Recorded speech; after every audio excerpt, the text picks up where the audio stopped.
Me llamo Roger Poldroit. Soy filósofo, escritor y autor de unos 40 libros, novelas, ensayos y libros de investigación y presentación de la filosofía. Roger Poldroit, buenos días. Buenos días. Es un honor y un gran placer conocerlo hoy. El placer es mío y le agradezco la invitación. Muchas gracias. Hoy en día oímos muchos mensajes como la felicidad está en ti, depende de nosotros ser felices. ¿Qué opina de este mensaje? ¿Qué le diría a la gente que busca la felicidad, intenta alcanzarla? Le diría que tenga cuidado, que desconfíe, porque pienso que hoy en día hay cada vez más gente que quiere vendernos la felicidad en 10 lecciones, 2 lecciones, un día, llave en mano, o sea, lista para usar. Aunque, por supuesto, todo el mundo sueña con ser feliz y quiere serlo, quiere hacer lo necesario para serlo. Sin embargo, cuando pensamos en la buena suerte, la suerte es la casualidad, la buena casualidad. Y la mala suerte es la mala casualidad. Entonces hay necesariamente una parte de buena suerte y mala suerte que no depende de nosotros, sino que recae sobre nosotros, como las catástrofes, las enfermedades, la ansiedad, los accidentes. Aunque nadie se libra tampoco de recibir buenas noticias, también nos pasan cosas buenas. Pero al final se podría decir que sigamos adelante y ya veremos lo que nos ocurre, sea bueno o malo. Pero desde la antigüedad, los filósofos han reflexionado sobre esta cuestión y han dicho que, en cambio, hay que conseguir mantener una especie de igualdad de ánimo. Se llama ecuanimidad, es decir, un alma igual indiferentemente de las circunstancias. Es como tener un termostato. Me atrevería a decir que regula y establece nuestro estado de ánimo. Y si me ocurre algo bueno, estaré feliz. Pero no me pondré a dar saltos de alegría. Sé que va a compensar algunas cosas.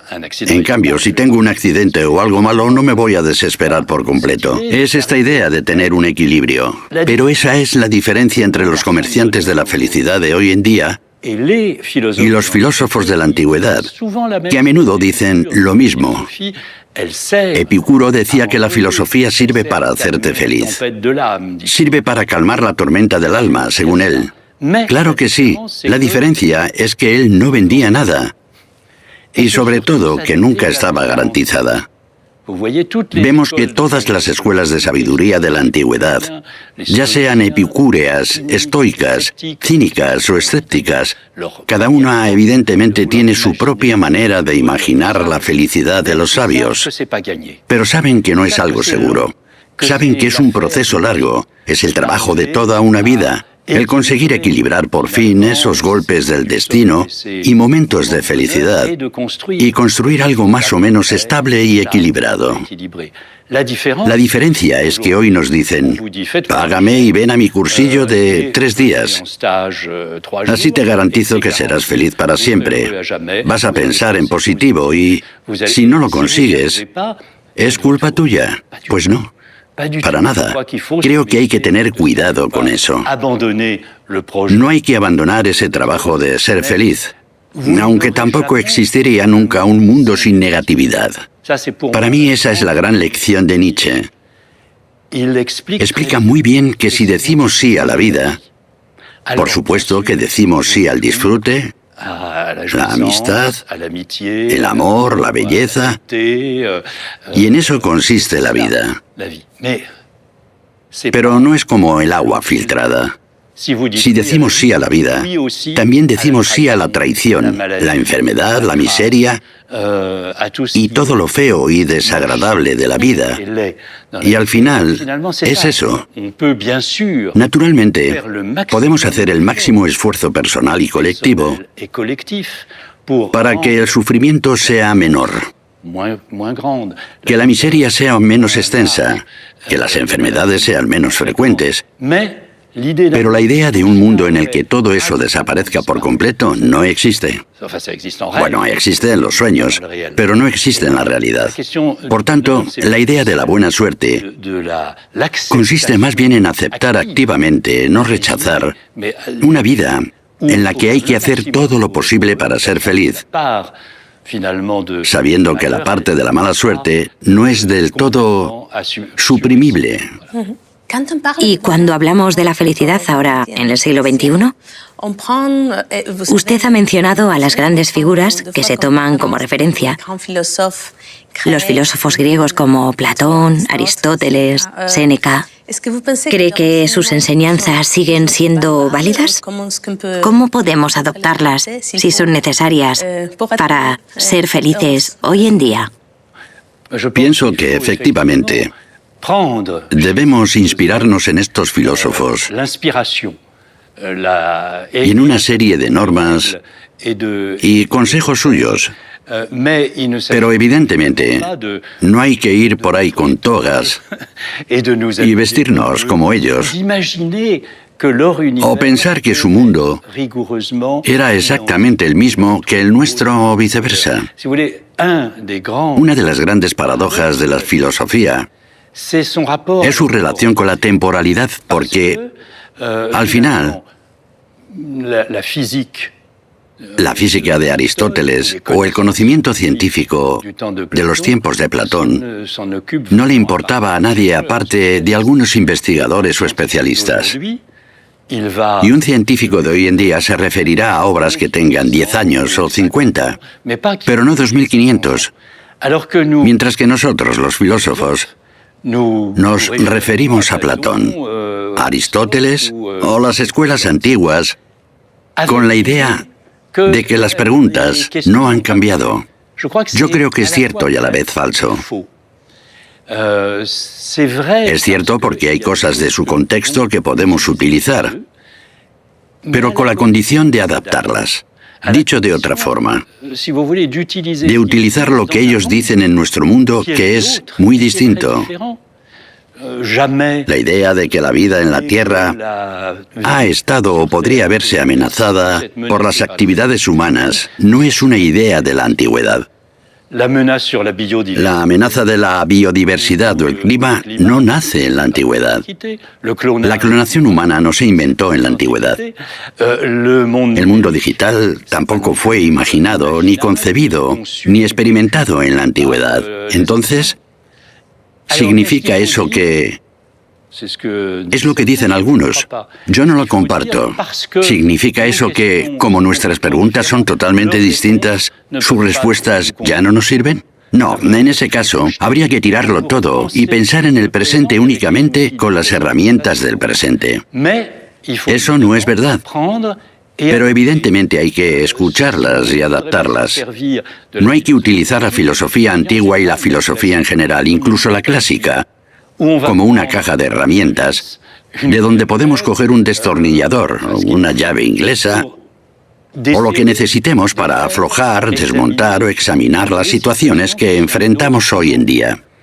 Dicho de otro modo, hay que aprovechar este patrimonio inmenso, pero sin llevarlo a nuestro tiempo, para coger las herramientas que necesitemos para abordar de la mejor forma las preguntas de nuestro tiempo y el tema de la felicidad. Pero hay mucho más, como por ejemplo el tema de la actualidad, la información, la objetividad de la información, las noticias falsas. Todo eso puede pensarse con este tipo de herramientas. Vaya, el trabajo que consiste siempre en buscar entre el extenso inventario de la filosofía las herramientas necesarias para reflexionar sobre el mundo actual. En un mundo que está cada vez más polarizado, ¿cómo podemos cuestionar las opiniones de los demás sin llegar a la violencia? Ya sabe, ahora las discusiones se polarizan más rápidamente. Entonces, ¿cómo podemos hacerlo? Primero, podemos cuestionar las opiniones de los demás sin recurrir a la violencia con varias condiciones. La primera es saber escuchar. O sea, empezar por ceder la palabra al otro y dejarlo exponer sus argumentos y sus ideas. La siguiente es que cada uno reconozca o entienda que hay una diferencia radical entre oponerse a las ideas y atacarse en tanto que personas. Así que evidentemente es un truco viejo. Cuando te quedas sin argumentos, decirle al otro que es un sinvergüenza, que no ha entendido nada, llamarle tonto o que está condicionado. Pero este desliz es realmente el principio de la imposibilidad del diálogo y el habla. Una vez más, el diálogo no es para nada un acuerdo, no es un consenso. Hay tantísimas cosas en las que discrepamos enormemente los unos de los otros. Pero lo que hay que hacer es al menos reconocer estos desacuerdos, ponerlos sobre la mesa y verlos de manera clara. Y el hecho de que discrepemos en temas fundamentales no significa que tengamos que matarnos. Hablar con los demás es precisamente aceptar el desacuerdo. Es llegar a una encrucijada y escoger un camino desde el que expondremos nuestro punto de vista o intercambiarlo. A lo mejor acabamos cambiando un poco de parecer y si no, entonces sabremos que no funciona. Pero lo que ocurre hoy en día, sobre todo en las redes sociales, escribí un libro con Monique Atlan sobre este asunto, con La Parole d'autrui. Es que, en vez de querer hablar los unos con los otros, cada uno da su opinión, su sensación, su impresión, el yo opino que, y todos los que piensen igual que yo, genial, bienvenidos, pero los que piensen lo contrario, a callar. Los censuran así sin más. Y ese es el fin del habla humana, porque el habla consiste en intercambiar opiniones y saber que existen cosas totalmente opuestas que debemos reconocer en vez de hablar entre nosotros, ponernos de acuerdo y dejar de hablarle al que discrepa de nosotros. Hablar de la tolerancia es fácil, pero practicarla es otra cosa. ¿Hasta qué punto debemos ser tolerantes con la gente que expresa opiniones intolerantes? ¿Dónde está el límite? No existe la tolerancia realmente sin límite. Si existiese, diríamos que incluso los peores delincuentes o bárbaros simplemente son así y no hay nada que hacer. Desde luego, la tolerancia no implica unanimidad. Se basa en el hecho de que no tenemos que matarnos unos a otros por las disonancias o los desacuerdos, pero tiene un principio extremadamente simple, que es la reciprocidad. Yo puedo ser lo suficientemente tolerante como para aguantar, tolerar o aceptar las opiniones totalmente opuestas a la mía o los estilos de vida totalmente opuestos al mío, solo si los demás hacen lo mismo. No puedo ser tolerante con aquel que quiere matarme, que quiere silenciarme, que quiere prohibir radicalmente mi modo de vida y suprimir la libertad de expresión para que solo la tenga él. En otras palabras, no existe la tolerancia sin una definición de lo que es lo intolerable, o sea, un límite, una frontera. Y tampoco existe en este espacio de tolerancia otra cosa que no sea la reciprocidad. De lo contrario, todo estallaría o explotaría. Roger Paul, muchas veces hay gente que habla de filosofía con palabras muy difíciles de comprender, muy serias. A veces creo que eso es lo que asusta a la gente de la filosofía. Parece un poco seria, un poco dura. ¿Qué es la filosofía? ¿Y qué hace un filósofo como usted? En general, creemos que la filosofía es complicada. Creemos se reserva a los expertos. Pero también pienso que a todos nos atrae la filosofía, porque trata temas vitales que son absolutamente importantes, como el amor, la vida, la muerte, la justicia, la libertad, la política, el futuro, el comportamiento humano, la ética, en fin, muchísimas cosas que nos conciernen a todos. En un diálogo que se llama El Menón, Platón presenta a su maestro Sócrates. Y para demostrar que cada uno podemos distinguir la verdad de la mentira, Sócrates interroga a un joven esclavo. Un esclavo joven que evidentemente es analfabeto. Tiene 10 o 12 años, muy joven, y le pone un problema de geometría que, por supuesto, el niño falla. Luego el niño comprende por qué ha fallado y da con la respuesta correcta. ¿Eso qué significa? Significa que cualquiera sin conocimiento, sin ser adulto o maduro, todo ser humano tiene esta capacidad de comprender por qué algo es mentira y por qué algo es verdad. Y el esclavo lo entiende por sí mismo, dentro de su propia razón, su propia cabeza. Este niño no dice es verdad o es mentira porque le peguen, porque lo amenacen o porque lo vayan a recompensar si dice que es verdad. No, lo entiende de verdad él solo.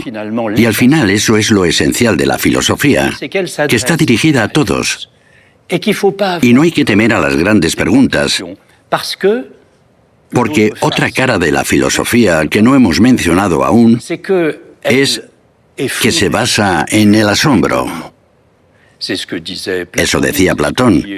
Lo decía también Aristóteles y lo ha dicho más recientemente Jan Kelevich. Todos los grandes filósofos a lo largo de la historia han insistido en ello. ¿Qué significa que la filosofía se basa en el asombro? Significa que debemos salir de la rutina, o sea, de la vida cotidiana, de una serie de cosas como hacer la compra, recoger a los niños del colegio, lavar los platos, ir a trabajar, salir otra vez. Bueno, en cierto modo, salir de unos programas que se suceden de manera habitual y sin preguntas. Y la filosofía consiste en decir, ¿por qué hacemos esto? ¿Por qué esto es así? ¡Qué raro! ¿Y qué tipo de problemas plantea esto? Entonces, si todo resulta familiar, si todo se desarrolla como una rutina, no tendremos más preguntas. Tenemos que empezar por asombrarnos y preguntarnos por qué vivimos y por qué el mundo es como es. Bueno, todos los niños lo hacen. Y creo que los filósofos han conservado algo de este asombro infantil.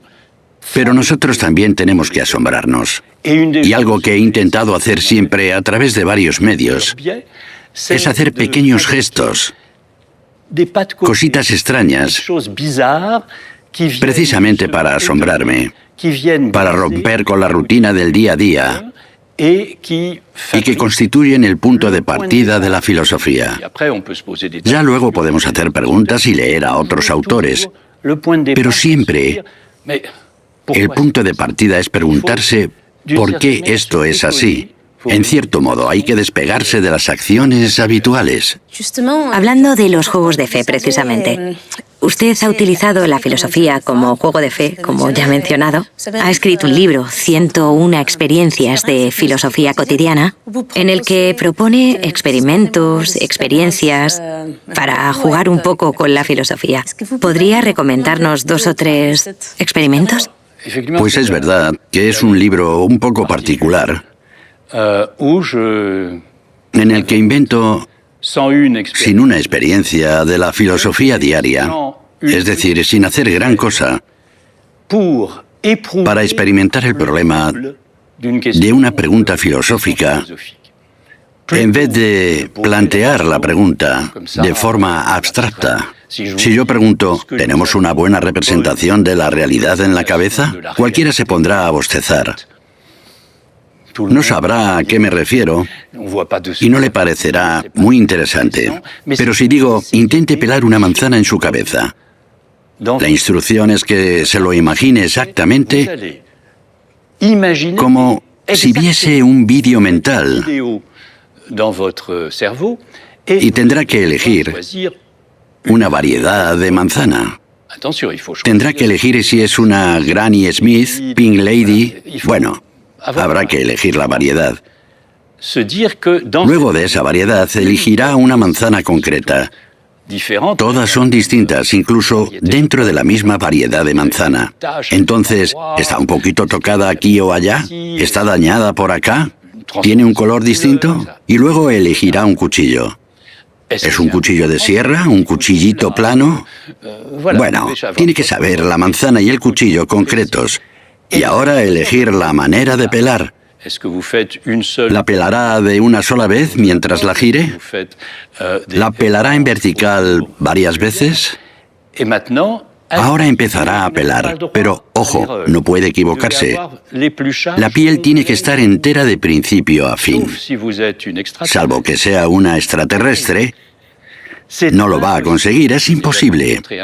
No he conocido a un solo ser humano que sea capaz de pelar mentalmente una manzana entera, sin haberla transformado ni nada, con el cuchillo exacto, de un modo que no falle, en un solo plano, o, mejor dicho, en una sola imagen. ¿Qué significa eso? A partir de ahí, después de este juego, podemos hacer las preguntas que queramos.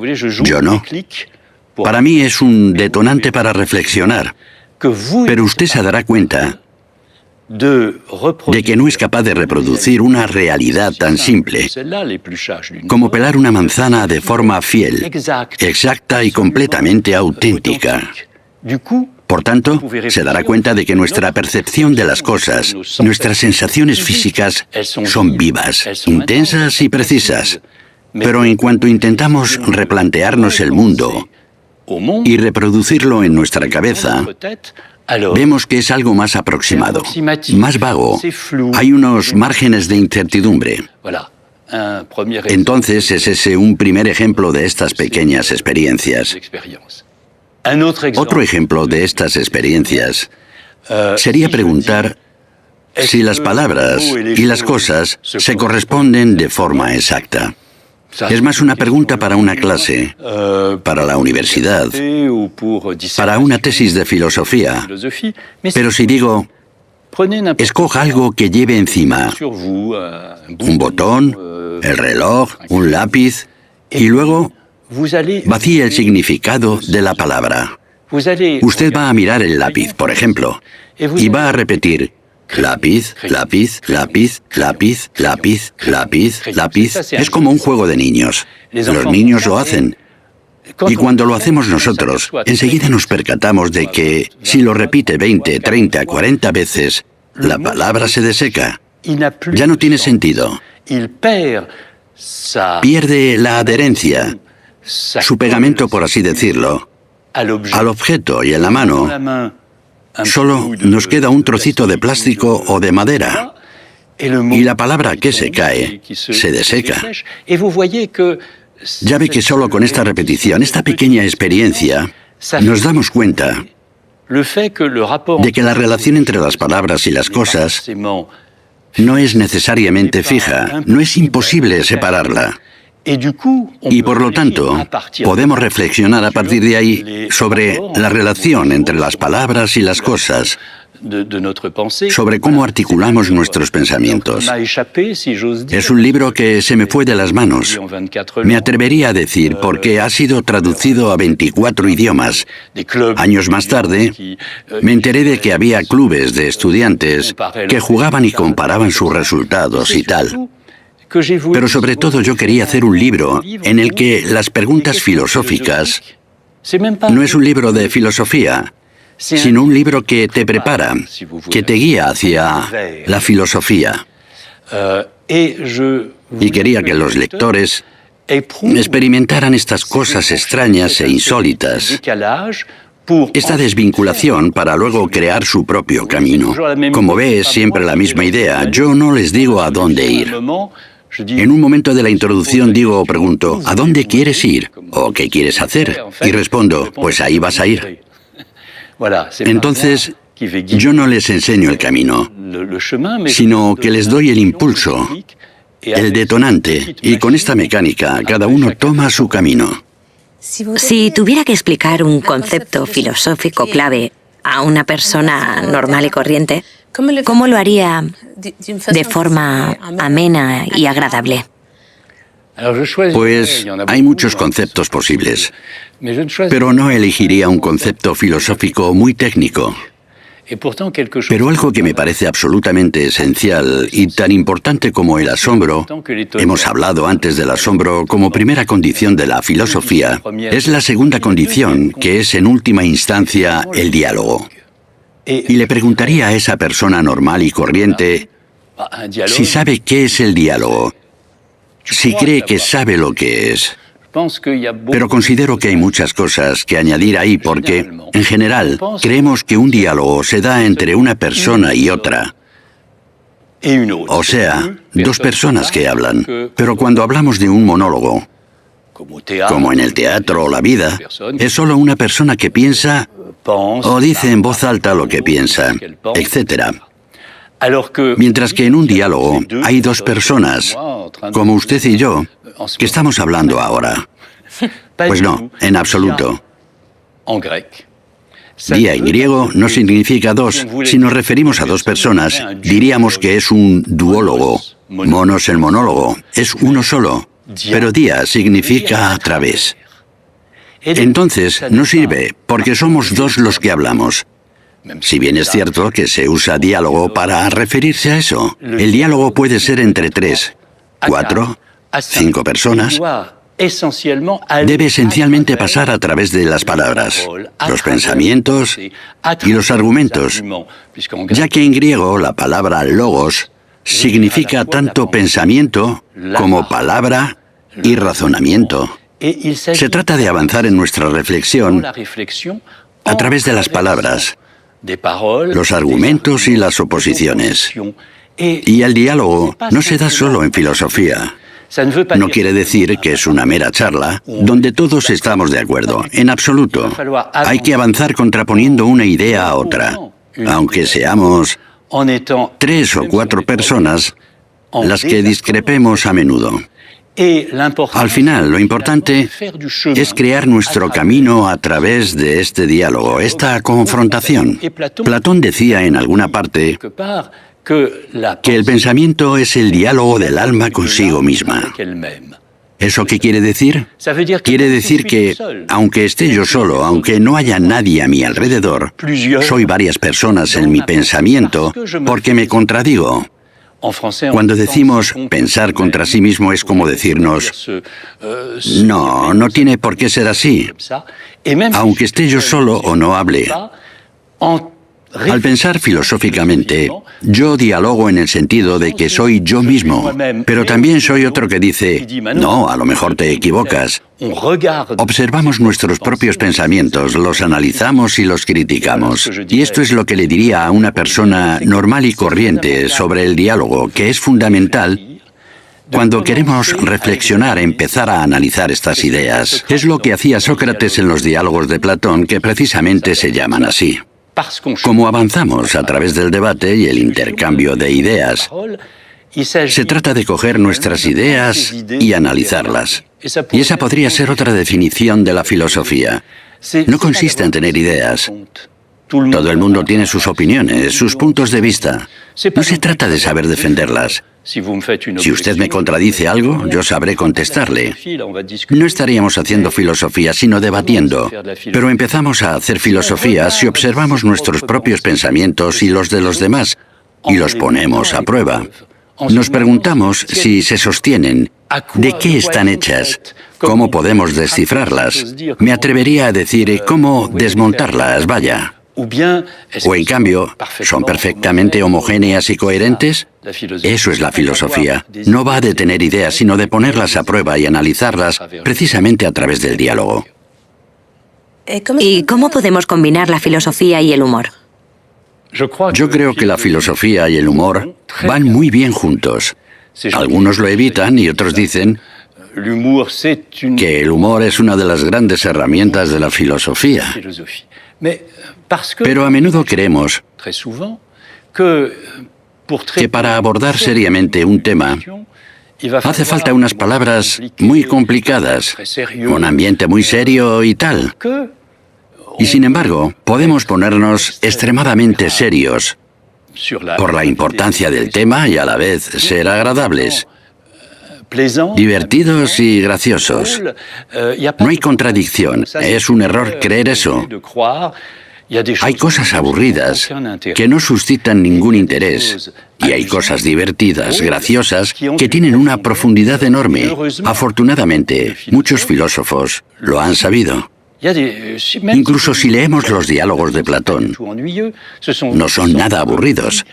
Son un tipo de comedia con personajes, con momentos donde están serios y otros donde se ríen y beben. Y Pascal, Blaise Pascal, el gran filósofo francés del siglo XVII, un cristiano y gran clásico, tiene una página que me gusta mucho, donde dice que no se tomaba en serio lo que decían Platón y Aristóteles, y que tampoco hay que verlos como unos pedantes con unas togas enormes, o sea, como unas personas pretenciosas, arrogantes y aburridas.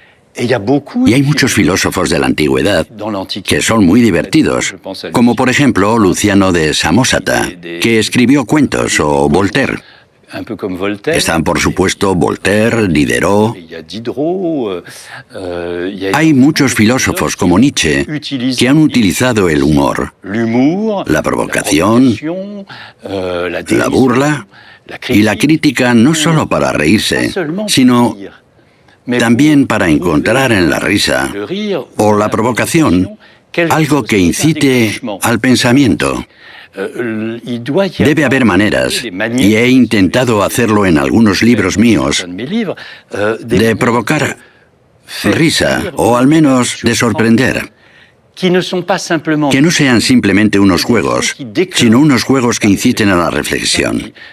Y eso es lo que me parece más interesante. En cualquier caso, no hay que pensar que vamos a aburrirnos necesariamente con la filosofía o que hay que aburrirse para que sea interesante. No, en absoluto. Tampoco significa que vayamos a reírnos de todo el tiempo y tal, pero una cuestión puede ser increíblemente seria, como la muerte o el final de la vida, sin tener que ponerse a llorar o simplemente calentarse mucho la cabeza para reflexionar sobre ello. Bien. ¿Tiene usted alguna anécdota o algún ejemplo de cómo la filosofía ha influido positivamente en la vida de una persona? Bueno, voy a elegir de entre todos los filósofos porque, al fin y al cabo, primero es el caso de todos los filósofos y segundo, podría ser el caso de cualquiera de nosotros, en el cual el ejercicio de la filosofía tiene unos efectos quizá no muy grandiosos o radicales, pero al menos sí unos efectos positivos o visibles sobre el curso de nuestra vida, la elección de nuestras decisiones o nuestros pensamientos. Pero seguramente elegiría la figura de Diógenes. Diógenes, también llamado Diógenes el Cínico, porque pertenecía a esta escuela de la antigua Grecia, que vivía en una tinaja. Y sobre todo a quien le preguntaron, bueno, ¿a ti qué te ha aportado la filosofía? Y él contestó, estar preparado para todo, no sorprenderme por nada. En otras palabras, estar curtido en cierta manera, listo para reaccionar ante una gran variedad de cosas. Y Diógenes puso en acción los preceptos de su escuela filosófica, a veces de forma extremadamente provocadora. Se masturbaba en público, robaba comida de los templos, orinaba en los salones, en fin, un personaje sumamente provocador que, comparado con los beatniks de los años 60 o 70, estos no eran gran cosa. Tampoco digo que haya que imitarlo, o que todo el mundo deba vivir así la filosofía. Pero sí que es un ejemplo extremo, por así decirlo, de una vida filosófica totalmente aplicada a la existencia cotidiana. Luego los hay más tranquilos, como Sócrates, por supuesto. que fue el primero en verse afectado por su propia filosofía, porque murió por ella. Fue condenado a muerte por la ciudad de Atenas, y Platón llamaba a Diógenes un Sócrates delirante. Es decir, en definitiva, iba más allá de todas las comodidades, los decoros y las normas de cortesía. Ese es el ejemplo que yo elegiría. Pero evidentemente hay muchos otros. A lo largo de la historia de la filosofía, creo que todos los filósofos se han visto influidos de un modo u otro por el pensamiento. Esa sería la naturaleza de toda filosofía, el servirse de la reflexión para responder a la pregunta de cómo vivir y para cambiar nuestra propia vida. También tiene un libro en el que habla sobre el espíritu de la infancia. ¿Qué es para usted el espíritu de la infancia? El espíritu de la infancia es a menudo, bueno, para mí no es a menudo, pero sí que es un concepto que se utiliza a menudo, sobre todo en el pensamiento católico o cristiano. Cristo dijo, dejad que los niños vengan a mí. También el espíritu de la infancia de Santa Teresa de Lisieux y cosas así, como si solo se tratara de la inocencia, el candor, la ingenuidad, la novedad de la mirada, en fin, todo eso. Considero que es muy importante el espíritu de la infancia, pero es más complejo y rico que esta imagen únicamente de inocencia y candor. En este libro, Esprit d'enfance, he intentado explicar este patrimonio y la importancia del espíritu de la infancia para la creatividad. Un ejemplo sería el juego. Creemos que los juegos están para divertirse. Pero miremos a los niños. Cuando juegan, viven lo que juegan. Construyen un universo. El juego es algo muy serio. En principio, implica una serie de reglas. Me acuerdo de cuando mi hija era pequeña y jugaba a los piratas, y se pasó con sus amigos unas 10 horas explorando la isla de los piratas. Estaban todos sumergidos en ese mundo, en esa burbuja del juego, con sus reglas. Los piratas debían hablar de cierta manera, debían hacer ciertas cosas. Todos los juegos implican unas normas y una especie de construcción del mundo. Y si lo pensamos un momento, es sin duda el proceso de todas las creaciones. Hay unas normas para los sonetos de poesía, unas normas para los guiones de Netflix. Siempre hay normas, y a partir de estas normas empezamos a crear cosas. Si, por ejemplo, dijéramos que en vez de hacer esta entrevista, estamos jugando a ser entrevistadora y entrevistado. Estamos jugando muy en serio e intentamos hacerlo lo mejor posible. Entonces siempre estaríamos jugando e hiciéramos lo que hiciéramos. Y si encontramos este espíritu de la infancia, del juego, entonces yo estoy jugando a ser filósofo. Uno juega a ser escritor, otro juega a ser contable, y hay otros que juegan a ser médicos. No jugamos mucho a ser enfermos porque, bueno, pero existe esta idea de que al final siempre estamos atrapados en unos roles sociales, en unos juegos, y de que no es en absoluto una mera máscara, sino que este juego forma parte de la creación de la existencia, y una de las otras grandes dimensiones del espíritu de la infancia es también la primera vez. Es lo que yo llamo la frescura renovada. Estoy seguro de que todos lo habéis hecho alguna vez, incluida usted, el hacer muecas para que un niño se ría. Lo hace 2 veces, se ríe. Lo hace 102 veces, se sigue riendo, pero usted ya está harta. A usted ya no le hace gracia. Entonces, para. Pero ahí está esa frescura de la primera vez, que los adultos, en su mayoría, evidentemente, han perdido. Pero uno de los posibles ejercicios es intentar encontrarla.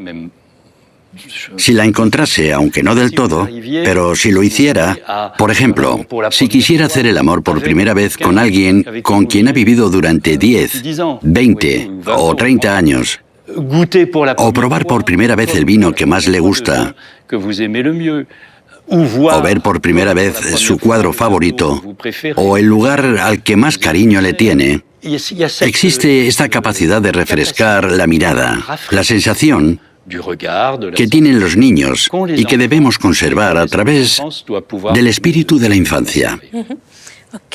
Por último, ha escrito un libro en el que plantea una pregunta muy directa. El libro se titula Si solo me quedara una hora de vida. Entonces voy a hacerle esta pregunta. Si solo le quedara una hora de vida, ¿qué haría en ese tiempo? Si solo me quedara una hora de vida, seguramente no seguiría con esta entrevista, aunque me alegra mucho estar aquí. Pues creo, igual que todo el mundo, que besaría a mis seres queridos. Quizá iría a contemplar el horizonte por última vez. En el libro que menciona, yo mismo me he valido de este ejercicio mental. Por supuesto, no me inyecté nada ni morí a la hora. Fue un ejercicio mental en que pensé, si no estuviera enfermo, estuviera en plenas facultades, tanto como pudiera, y supiera que en 3.600 segundos muriera, ¿qué haría? Y entonces me lo imaginé. Y por supuesto, sé que cada uno tiene su respuesta, es algo muy íntimo. Algunos querrían hacer el amor por última vez, otros contemplarían el océano, otros irían a ver a sus seres queridos o se suicidarían cuanto antes porque es muy angustiante. Habría 1000 respuestas. La mía fue imaginar que empleaba esa última hora para recopilar lo que había comprendido y lo que no de la existencia. Así, en una hora sería como decir, ¿cómo sería su evaluación final de la vida? ¿Qué ha entendido y qué no? Y en este libro también he defendido la idea de que ignoramos terriblemente lo que son las cosas. O al contrario, que la filosofía tiene más que ver con el amor al saber, al conocimiento.